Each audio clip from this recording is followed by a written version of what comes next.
কিন্নর স্পিতি ট্যুরে আমরা এখন পৌঁছে গিয়েছি নাকোর রিকপা হোমস্টেতে। হোমস্টের ব্যালকনি থেকে ন্যাড়া রুক্ষ পাহাড় সহ নাকো গ্রামের ভিউ ছিল কিছুটা এইরকম। রুমে ছিল ডবল বেডের একটি খাট, ওয়ার্ড্রপ, টি টেবিল আর টয়লেটে গিজার, বেসিন, বালতিমগ, কমোড, আয়না সবই ছিল।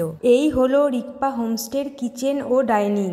সকালে ব্রেকফাস্ট করে বেরিয়ে পড়েছি নাকো লেক সহ নাকো গ্রাম ঘুরে দেখতে। নাকো প্রাইমারি ও হাই স্কুল পাশাপাশি। কিছুটা এগিয়েই রয়েছে নাকো মনাস্ট্রি ও তিনটি চোরথেন। গতকাল আমরা এই রাস্তা দিয়েই এসেছি। রুক্ষ পাহাড়ের বুকে মাথা উঁচু করে দাঁড়িয়ে থাকা মনাস্ট্রির পাশেই রয়েছে নাকো লেক যাওয়ার রাস্তা। রুক্ষ পাহাড়ের বুকে 12,000 ফুট উচ্চতায় এক অদ্ভুত সুন্দর গ্রাম নাকো। জনসংখ্যা 500 জনের কাছাকাছি। পপলার, উইলো ও অ্যাপ্রিকট গাছে সারি দিয়ে ঘেরা এই লেকে রয়েছে বোটিং এর ব্যবস্থা। নীল আকাশের প্রতিফলন পড়েছে লেকের জলে। জলের রং এক এক দিক থেকে এক এক রকম। এখানে প্রাইমারি স্কুলের বাচ্চারা খেলা করছে ও এইটি সিবাকথান টি এর গাছ।